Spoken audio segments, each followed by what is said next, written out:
Bank of महाराष्ट्रामध्ये मुंबईमध्ये नोकरी करताय, मग तुम्ही मराठी काय येत नाही? महाराष्ट्रामध्ये राहावं लागेल तर मराठी शिकावी लागेल.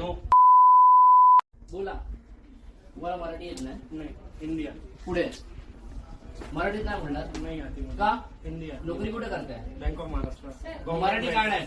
मराठी का नाही? गव्हर्नमेंट मराठी का येत नाही मला ते सांगा. It is a nationalise bank. Marathi काय येत नाही? कुठे नोकरी करताय? Bank of Maharashtra. Bank of महाराष्ट्रामध्ये मुंबईमध्ये नोकरी करताय, मग तुम्ही मराठी काय येत नाही? हिंदी. महाराष्ट्रामध्ये राहावं लागेल तर मराठी शिकावी लागेल. का नाही? एक मिनिट थांबा, तुम्ही आता थांबा. का नाही? का नाही? का नाही? मराठी बोलावं लागेल. Where it is written. काय नाही? अच्छा, रिटर्न मध्ये पाहिजे. ठीक आहे, तुम्हाला दाखवतो.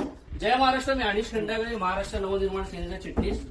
मी आता बँक ऑफ महाराष्ट्र माहीममध्ये उभा आहे आणि हा जो माणूस आहे इथल्या एका आमच्या म्हणजे बँकेमधला कोणी व्यक्ती लोन घेण्यासाठी गेले होते, त्यांच्यावरती दादागिरी करतोय. आणि प्लस तो बोलतोय की तुमची भाषा उद्धट आहे आणि स्पष्ट बोलतो मला मराठी येत नाही. काय मराठी येत नाही? बरोबर ना? आणि बोलतो मराठीमध्ये मी बोलणार नाही. महाराष्ट्र नवनिर्माण सेनेच्या वतीने यांना आम्ही दाखवून देतो आता काय होईल. ठीक आहे, डन.